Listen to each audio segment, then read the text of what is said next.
오늘 하나님의 말씀은 예레미야 45장 1절에서 5절 밑거름이 되는 사람이라는 제목으로 은혜 나누겠습니다. 공군에서 소령으로 제대하는 사람이 있었습니다. 근데 그는 제대하면서 양 한 마리를 샀어요. 우리가 이제 군복무에 임하면 제대할 때 되면 이렇게 무슨 월급 받은 그 돈이 있잖아요. 그 돈으로 이 사람은 양을 한 마리를 산 거예요. 양을 한 마리를 사서 양을 빌려는데 양이 이렇게 많이 이렇게 불어났어요. 그래가지고 양은 이제 이렇게 또 이제 우유를 짜잖아요. 우유를 짜는데 우유를 짜서 이제 양이 많이 불어나고 그러다 보니까 이제 이 사람이 생각에 뭐냐면 이렇게 우유를 많이 팔아서 양을 많이 길러서 이 동네 주민들에게 나눠주면서 같이 함께 살아야 되겠다 그랬습니다. 그런 생각을 하고 이 사람은 땅을 3만 평이라는 땅을 샀어요. 그래가지고 더 많은 양들이 이제 또 새끼를 낳고 해서 양이 많아졌어요. 그래서 그 3만 평에 이제 양들을 이제 우사도 짓고 막 이렇게 해가지고 했는데 어느 날 우유에서 무슨 안 좋은 뭐가 나왔다라고 이제 이렇게 광고에 나왔어요. 신문에도 나오고 인터넷에도 나오고 막 이렇게 나왔습니다. 그래서 이분이 이제는 우유를 팔 수가 없게 되었어요. 그 우유에서 뭐가 나왔다 그러니까. 그래가지고 이분이 빨리 이 양들을 싼값에 팔았어요. 팔고 나서 이분이 또 어떻게 생각했냐면 그러면 양은 이렇게 우유에서 뭐가 나온다고 하니까 그럼 젖소를 사봐야 되겠다 이래가지고 젖소를 또 샀어요. 젖소를 사니까 또 젖소도 빨리빨리 분양이 되나봐요. 젖소가. 그런데 젖소는 양보다 또 우유가 더 많이 나온대요. 그래서 더 많은 이익을 남길 수가 있다라는 거예요. 근데 이분이 또 이제 젖소를 사서 많은 이제 이익을 나면서 또 더 많은 땅을 샀어요. 땅을 사가지고 거기다 뭐를 세웠냐면 고등학교를 세웠어요. 고등학교를 세워서 이분이 이제 교회에서 이제 자기가 고등학교를 세웠으니까 교장이 되는 거예요. 교장이 되고 이제 교회에서 장로님이 되었습니다. 이분은 양이 우유에서 뭐가 나왔다고 했을 때 낙심을 했어요. 이게 뭔 일인가. 우리도 사업을 하다 보면 어떤 일이 안 될 때 안 되면은 우리가 낙심할 때가 많아요. 그럼에도 불구하고 이 장로님은 다시 한 번 더 도전을 해서 젖소를 샀어요. 젖소를 사서 젖소를 키우니까 우유도 더 많이 되고 또 분양도 더 많이 되고 이래서 학교를 세워서 학생들을 엄청 많이 좋은 학교로도 보내기도 하고 거기서 교장이 되고 장로가 되어서 이분은 많은 학생들에게 많은 주민들 사람들에게 밑거름이 된 사람이에요. 우리도 마찬가지예요. 이 장로님처럼 우리가 어떤 일을 할 때 매일같이 평화만 있을 수가 없어요. 때로는 우리가 끄적물에 밥도 먹을 수도 있고 그쵸? 또 좋은 밥도 먹을 수도 있고 나쁜 데서 잠을 잘 수도 있어요. 좋은 데서 잠도 잘 수도 있어요. 사업을 하다 보면 우리가 망할 수도 있고 망한 계기가 우리를 또 만들어가는 과정이에요. 하나님은. 그래서 낙심이 아니라 더 좋은 환경을 주시려고 우리를 이렇게 만들어가는구나 이렇게 받아들여야 됩니다. 그래서 어떠한 말씀이라도 우리는 우리에게 적용할 수 있는 하나님의 사람이 되어야 될 줄 믿습니다.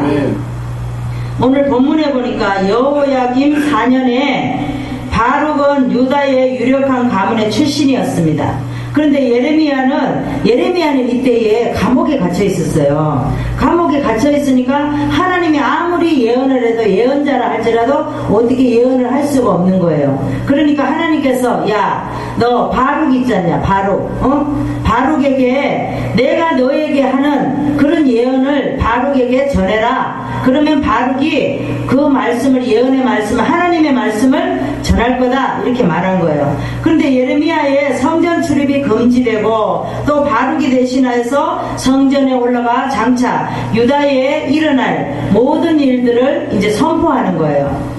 그런데 심판을 선포하고 예레미야의 예언을 대신 기록해서 이 두루마리 성경에 여호야김이 두루마리 성경 예전에 이렇게 써놨던 걸 다 불에 태웠잖아요. 그래서 다시 한번 예레미야가 바룩을 통해서 빨리 적어라, 두루마리 책에다 빨리 적어라 이래가지고 예레미야는 예언자니까 하나님의 말씀을 대언하고 바룩은 적고, 그래서 유다에 가서 유다의 심판이 있을 거니까 너희들이 들어라 이렇게 말을 했습니다. 그랬을 때 고통스러운 일로 바룩은 너무 힘들었어요. 사람들이 하나님의 말씀을 갑자기 전한다 해서 그들이 듣나요? 안 듣잖아요. 그러니까 힘이 들고 낙심하고 고통스러웠던 거예요.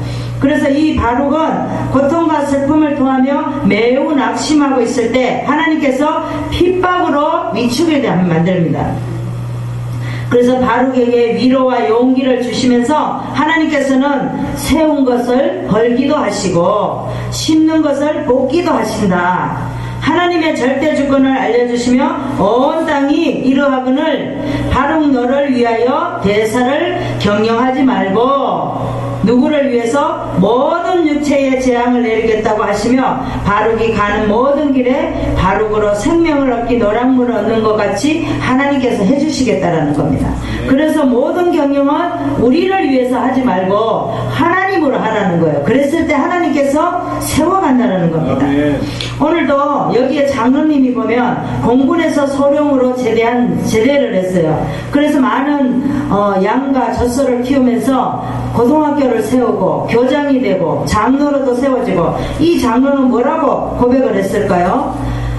하나님께서는 하나님께 감사를 드렸겠죠. 젖소로 인해서 양이 이제 우유에서 아주 나쁜 물질이 나왔다고 광고가 나오고 많은 사람들이 먹던 사람도 안 먹고 이랬을 때 낙심이 되었어요. 그렇지만 젖소를 사가지고 젖소를 분양을 해서 키우니까 더 많은 우유도 나오고 더 많은 새끼도 낳고 이래서 많은 재물을 가지게 됐잖아요. 그래서 더 많은 땅을 사서 고등학교도 세우고 또 장로도 되고 이랬을 때 이 고백한 것이 뭐예요? 세운 것을 헐기도 하며 심은 것도 뽑기도 하는 게 하나님이시구나.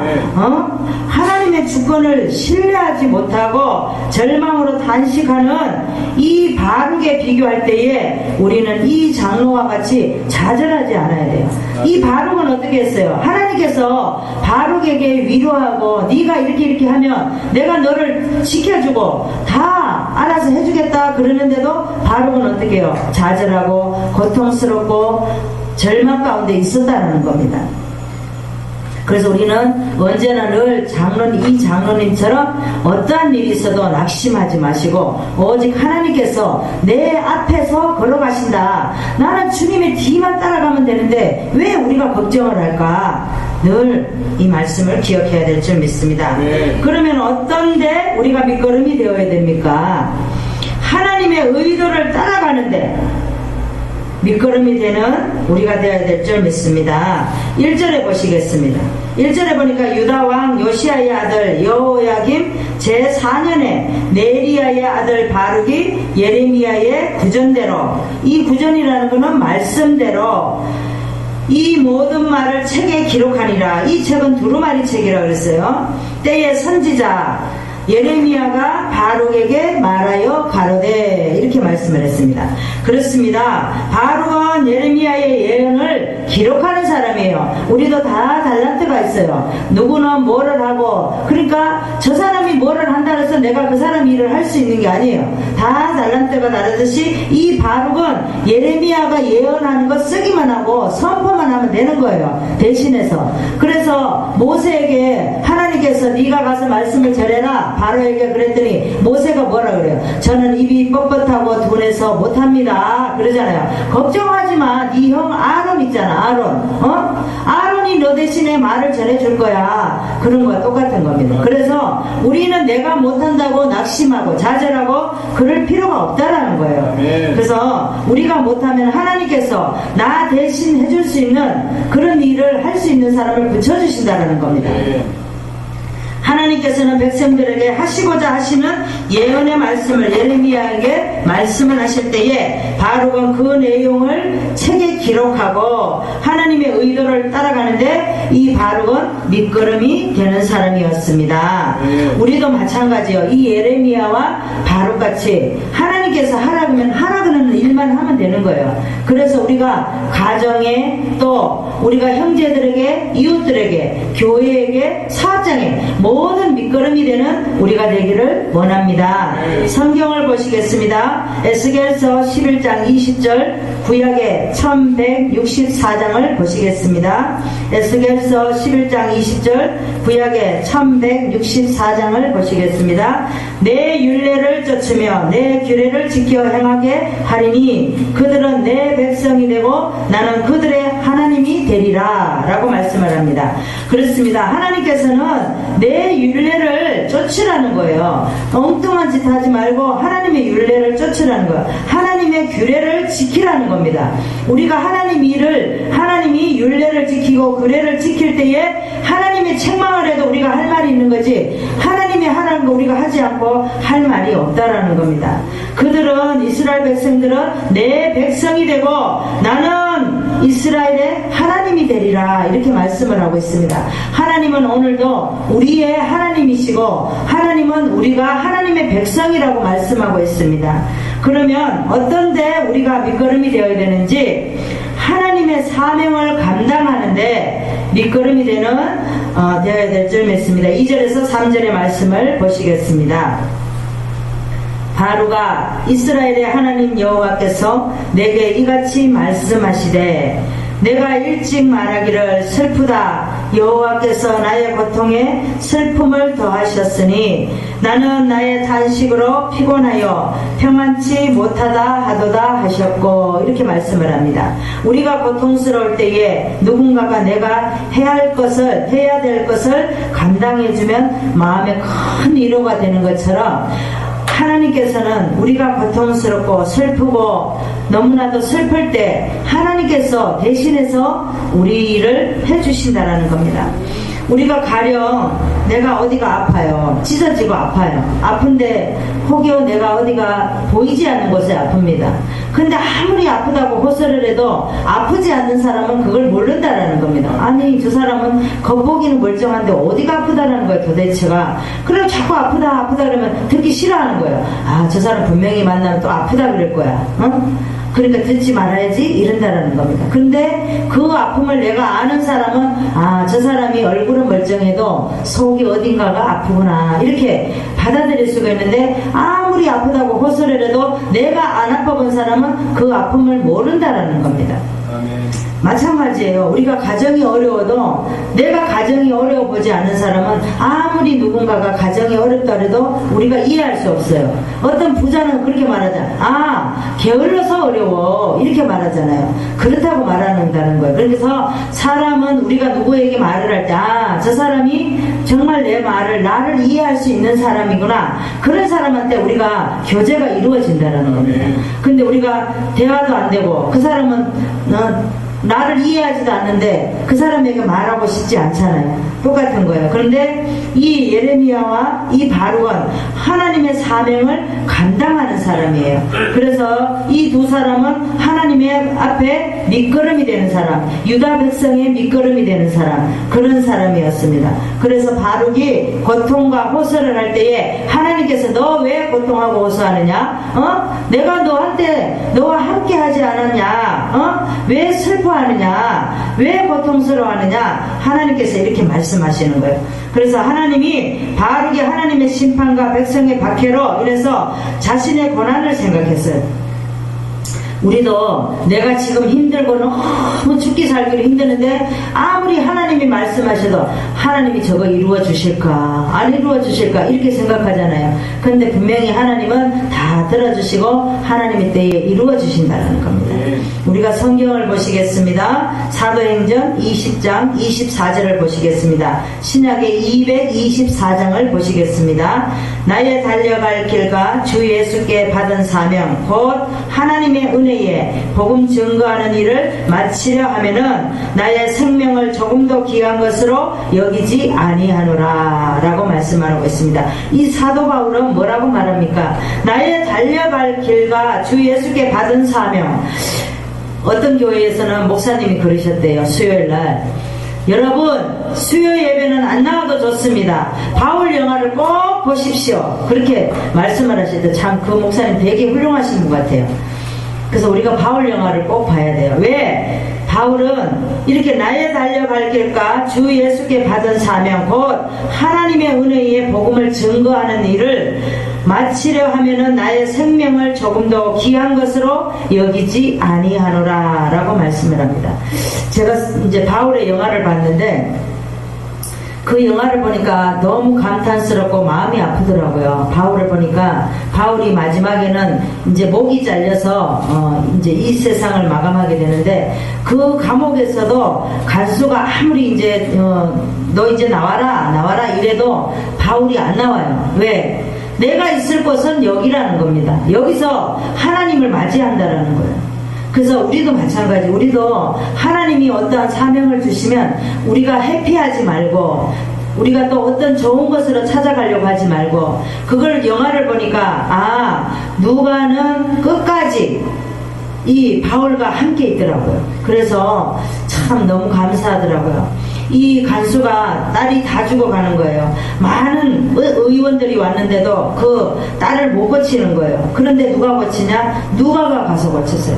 맨 처음에 사람들이 저 감옥에 바울이라는 사람하고 누가가 있거든요. 그 사람이 많은 병을 고쳐요. 그런데도 이 간수는 아니라 그랬어요. 왜? 자기는 그런 다른 신을 섬기고 있으니까 자기 신이라고 제일 좋게 생각한 거예요. 근데 나중에 누가 고쳤어요? 하나님이 고쳐주셨어요. 그래서 그분이 나중에 너무 감사해서 바울 보고 나오는데, 바울은 내가 있을 곳은 여기다 그렇게 말하더라고요. 그걸 보고 너무 감동받았어요. 그래서 우리는 어떤 사람이 유혹을 해도, 세상의 어떤 조건과 많은 것으로 유혹을 해도 우리가 있을 곳은 어디예요? 하나님의 자녀로 있는 거예요. 아멘. 우리도 하나님의 사명을 감당하는데 밑거름이 되는 저와 여러분 되시기를 바랍니다. 어떤 데 우리가 밑거름이 되어야 됩니까? 하나님의 주권을 인정하는데 밑거름이 되어야 될 줄 믿습니다. 4절에서 5절까지 말씀을 보시겠습니다. 또 내게 이르시기를 너는 그에게 이르라. 여호와께서 이같이 말씀하시기를 보라, 나는 나의 세운 것을 헐기도 하며 나의 심은 것을 뽑기도 하나니 온 땅에 이르하거늘 내가 너를 위하여 대사를 경영하느냐? 그것을 경영하지 말라. 보라, 내가 모든 육체에게 재앙을 내리리라. 그러나 너의 가는 모든 곳에서는 내가 너로 생명 얻기를 노량물을 얻는 것 같게 하리라. 여호와의 말이니라 하셨느니라 그랬습니다. 하나님께서는 뭐라고 말씀을 하십니까? 세운 것을 우리가 아무리 세워도 하나님께서는 헐기도 하신다 그랬어요. 그리고 뭐라 심은 것도 뽑기도 하신다 그랬어요. 우리가 아무리 우리가 어떤 건축을 하고 세워도 하나님께서 헐고자 하면 헐는 거고, 우리가 많은 것을 심어도 하나님께서 뽑으신다는 거, 아닌 거는 뽑게 하신다는 거예요. 그리고 이 바룩보고 뭐라고 말합니까? 너의 가는 모든 곳에서 하나님께서 너로 생명 얻기를 노량물 얻는 것 같이 할 거다라는 거죠. 노량물은 뭐예요? 많은 전쟁에서 얻어오는 게 노량물이잖아요. 그렇게 얻게끔 한다고 하는데도 이 바룩은 뭐예요? 염려와 근심과 고통으로 인해서 이렇게 했다라는 거죠. 그럼에도 불구하고 하나님께서는 우리에게 오늘도 하나님은 세우는 것도 뽑기도 하시고 또 무너뜨리기도 하시고 대사를 경영하지 말라는 겁니다. 우리 생각으로 모든 것을 경영하지 말라고 말씀을 하고 있습니다. 그런데 우리는 많은 경영을 얼마나 많이 세웁니까? 하루에도 어떨 때는 일이 안 될 때는 집을 10채도 지었다가 부수고 잠을 못 자고 그럴 때가 너무나도 많다라는 거예요. 그런 거 다 하나님한테 맡기고 잠잘 때는 잠 푹 자고 먹을 때는 잘 먹고 또 일할 때는 열심히 일하고 하나님께서 그걸 원하신다는 거예요. 노량물이라는 건 전쟁에서 적을 정복하고 얻게 되는 물건으로 소중하게 생각하며, 예레미야 39장 18절에 보니까 내가 단정코 너를 구원할 것인즉 내가 칼에 죽지 아니하고 내 생명이 노량물을 얻음같이 되리니 이는 내가 나를 신뢰함이니라. 여호와의 말이니라. 39장에도 이렇게 되어 있습니다. 하나님께서는 바룩의 생명을 이 노랑물 얻는 것처럼 하시겠다라고 말씀을 하고 있어요. 때로는 위험한 고비를 맞을 수도 있지만 그거 다 내려놓으라는 거예요. 그러면서 그의 생명을 지켜주실 것이고 소중한 것을 여겨주신다라는 겁니다. 오늘도 우리는 말씀을 통하여 우리가 갖고 있는 생각, 모든 것을 우리가 경영을 하고자 하는 모든 것을 내리시고 오직 주님의 의도만 따라가시기를 바랍니다. 성경을 보시겠습니다. 신명기 32장 39절, 구약의 315장을 보시겠습니다. 이제는 나 곧 내가 그인 줄 알라. 나와 함께 하시는 신이 없도다. 내가 죽이기도 하며 살리기도 하며 상하게도 하며 낫게도 하나니 내 손에서 능히 건질 자가 없다 라고 말씀을 하고 있습니다. 하나님께서는 죽이기도 하시고 살리기도 하시고 또 상하게도 하시고 낫게도 하신다고 그랬습니다. 우리가 할 수 있는 건 아무것도 없어요. 모든 것이 주님의 주권을 인정할 때에 하나님께서 우리를 세워가시고 일으키시고 낫게도 하시고 상하게도 하신다는 겁니다. 욥이 어떻게 하셨습니까? 욥이 이제 하나님을 얼마나 주권을 인정하지 않았어요. 자기가 최고라고 생각을 했어요. 내가 자녀가 몇 명인데 내가 자녀들 생일 때마다 얼마나 제사를 잘 드리고 얼마나 하나님을 경외하고 그랬습니다. 그런데 욥에게 하나님께서 아내가 욕하게 만들고 또 종도 데려가고 짐승 데려가고 자녀 데려가니까 원망을 하게 되잖아요. 나를 왜 엄마의 모태에서 태어나게 하였는고 왜 내가 생일을 잊게 하였는고 하면서 하나님을 원망하는 거예요. 근데 나중에 보니까 어떻게 해요? 하나님의 주권을 인정하게 되잖아요. 다 얻고 이제 몸에 욕창이 나고 내가 아무것도 할 거 없을 때 그럴 때 하나님의 주권을 인정하는 것처럼 우리가 마찬가지예요. 우리가 바닥을 치지 않으면 하나님의 주권을 인정하지 않습니다. 우리가 바닥을 치지 않으면 항상 무언가가 내 손에 있으면 하나님의 주권을 인정하지 않아요. 왜? 우리는 생명에 육의 생명이 달려있기 때문에 그렇습니다. 그래서 오늘도 말씀을 통하여 하나님의 주권을 인정할 수 있는 저와 여러분 되시기를 바랍니다. 어떤 우리가 밑거름이 되어야 되는지 하나님의 의도를 따라가는데 우리는 하나님의 의도를 따라가야지 사람의 의도를 따라가면 안 됩니다. 우리는 말로는 늘 하나님의 기쁘게 하랴 사람을 기쁘게 하랴 이렇게 말하면서도 때로는 걸어가다 보면 사람의 의도를 따라갈 때가 많다라는 겁니다. 그 다음에 하나님의 사명을 감당하는데 우리는 하나님께서 주시는 사명을 감당해야 됩니다. 엉뚱한 짓 하면 안 된다는 거예요. 그 다음에 하나님의 주권을 인정하는데 밑거름이 되어야 됩니다. 우리는 분명히 하나님의 주권을 인정하지 않으면 우리가 하나님을 하나님이라고 하지도 않고 하나님을 주라고도 말하지 않는다는 겁니다. 그래서 밑거름이 되는 저와 여러분 되시기를 바랍니다. 기도하겠습니다. 하나님 아버지 감사합니다. 오늘도 말씀 가운데